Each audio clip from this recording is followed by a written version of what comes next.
බැඳි බැඳි වැටි වැටි පිටිපස්සෙන් යන හිත හිතා දුක් වෙන දවස් ගණන් කන්නේ නැතුව බොන්නේ නැතුව බලාගත්තු යතේ බලාගෙන ෆොටෝ එකට පණ දිදි මැසේජ් එකට පණ දිදි රෑ ලිවෙනකල් අනේ අනේ අනේ කිය මැසේජ් ටික ගා මේ ඉන්නේ ඇයි මේ මෝඩකම ප්‍රඥාව නැති දෝෂය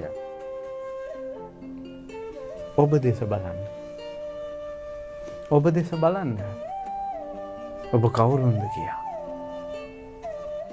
මේ තථාගත ශ්‍රී සද්ධර්මයේ තියෙන නුවණැත්තන් උදෙසායි ලාමකෝ මේ ලාමක බැඳීම් වලින් විඳවා ඇත්ත තේරුම් ගන්න නැතුව ලාමක භවයේම ගිලී අඳුරේම සිටින කෙනෙකුට නෙවෙයි බැඳීම් හට ගන්න පුළුවන්.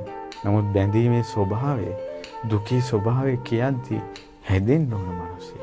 හැදෙන්න ඕන මිනිස්සෙක්. ඒ නිසා තමන් කෙනෙකුට ප්‍රිය වෙනවා නම්, තමන් කෙනෙකුට බැඳෙනවා නම්, තමන් කෙනෙකුට හිතවත් වෙනවා නම්, තමන් කෙනෙකුට ආදරේ නම් අනිවාර්යෙන් කැමති වේ යුතු දෙයක් තියෙනවා. ඒ තමයි දුක.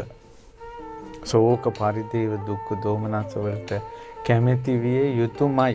උපමාවක් කියන බුදුරජාණන් වහන්සේ පින්වත් මහණෙනි ආහාරයක් ගත්තොත් ඒ ආහාරය අසුචි වෙනවා කියන එක සිද්ධ වෙනවද නැද්ද?